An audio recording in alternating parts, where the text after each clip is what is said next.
IDF soldiers arrested in Europe, guys. 2025 just got real. Welcome to the baseline. You guys are going to love this episode.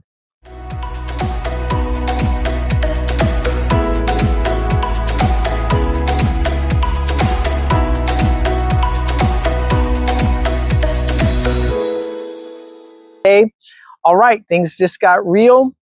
Here's the question. What happens when a soldier becomes a fugitive? Not from the enemy, but from the world. Because two Israeli soldiers, Tomorrowland Music Festival, try to imagine that, and boom, they got arrested in Belgium for war crimes. Now, you thought this was just another Gaza headline?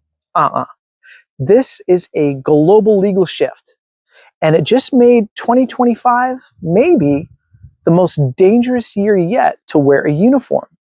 So imagine being drafted into your country's military and then years later getting arrested at a music festival for war crimes in Europe.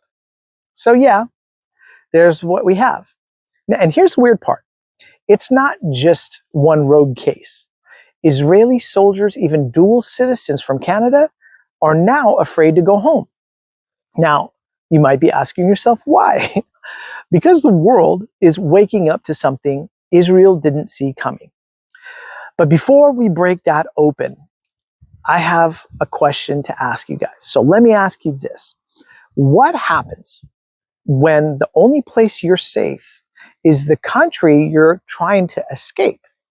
Weird conundrum, right? Let me know what your thoughts are. This isn't, and let me remind you, this is not just about whether you support Israel. This isn't about Hamas, any of that. This is about a world that's getting tired, sick and tired of war, tired of spin, tired of excuses. And for the first time, Israelis are learning what it feels like to have their own soldiers hunted down internationally. So let that sink in a moment. It's a real shift. Because here's what we're going to be diving into today. Why IDF soldiers are being arrested at music festivals. Yes, the Tomorrowland Music Festival. Why Canadian citizens who served in Gaza are suddenly afraid to fly home. And the bigger picture, what happens when your allies start walking away? Slowly, silently, and legally.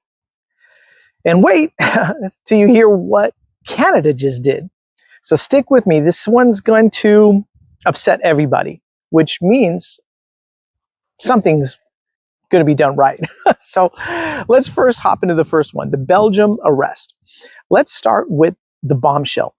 Two Israeli soldiers just chilling at the Tomorrowland Music Festival in Belgium were arrested. Now, why? Because they were waving flags tied to the IDF's Javadi Brigade, a unit that's been accused of mass atrocities in Gaza. So that's right, guys. Two guys at a music fest, they're waving flags, and now they're in the crosshairs of war crimes investigations.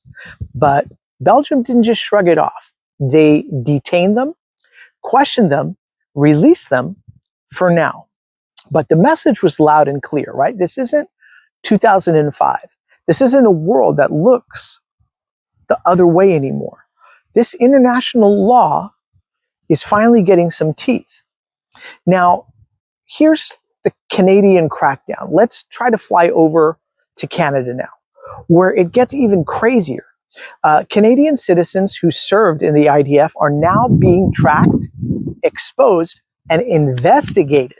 One of them said, "I'm afraid to go home." You heard that right, guys.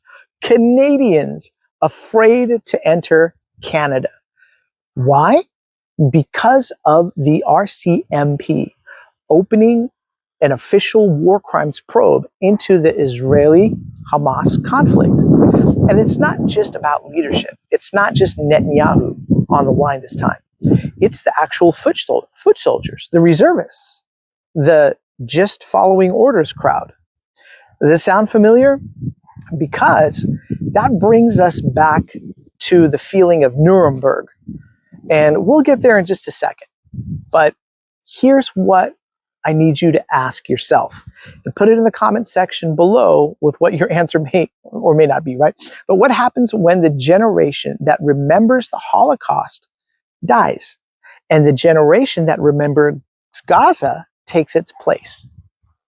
Now stick with that thought, because we're going to circle back.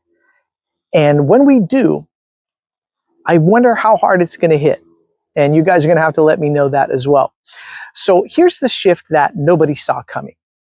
So Israel's power was never just military. It was also a narrative. It was the story, the history, the moral high ground. But that story is starting to die, not because of anti-Semitism, but because of arithmetic. Now, you flatten Gaza live on television, you film it, you post it, and then you act shocked when people don't believe you're the victim. Now, you can't bomb hospitals. You can't bomb innocent people and expect applause. You can't bulldoze neighborhoods and then whine about public relations. And here's the brutal truth. 9 million Israelis surrounded by 400 million upset, pissed off neighbors is not a winning formula. Not for 10 years, not for 1,000 years. So this is what happens when safe zones become trapdoors in a way. And here's what's even crazier. After the IDF service, Israeli youth often traveled to places like India to decompress, just try to relax, try to forget what they did or saw. But what happens when India's no longer safe? What happens when your passport gets flagged in Belgium or Cyprus or Brazil? Because guess what? It's already happening. Universal jurisdiction is no longer just a theory. It's the law. And it's coming for the boots on the ground. Now, you may not fear the ICC, but you'll fear that airports, customs officers in Portugal very, very soon. Now, what does this create? It creates that echo chamber of collapse.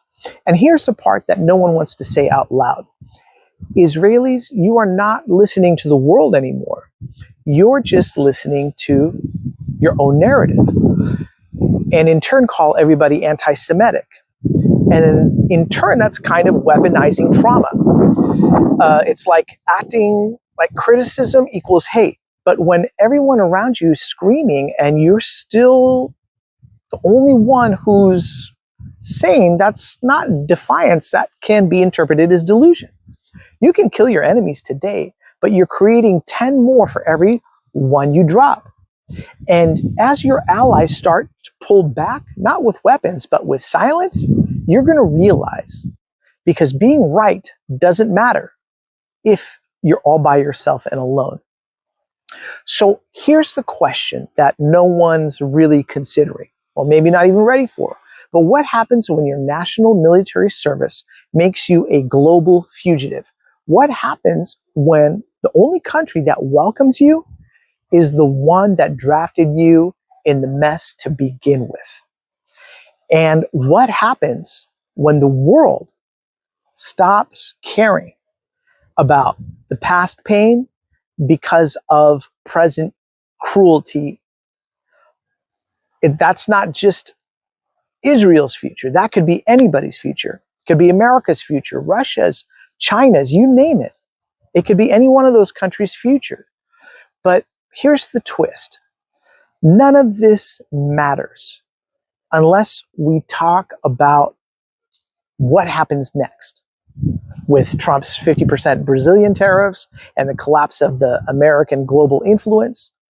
Because if you think IDF soldiers begin arrested or being arrested is wild, wait till the dollar is not worth defending and let that hit home. And we'll also talk about the dollar and the economy in the next video as well. But thank you guys for joining the Baseline. Put your comments in the section below. I'm very interested to see what you guys think about all this. And have a great day, a great night, great life. Okay? We'll talk to you guys soon. Cheers, everybody.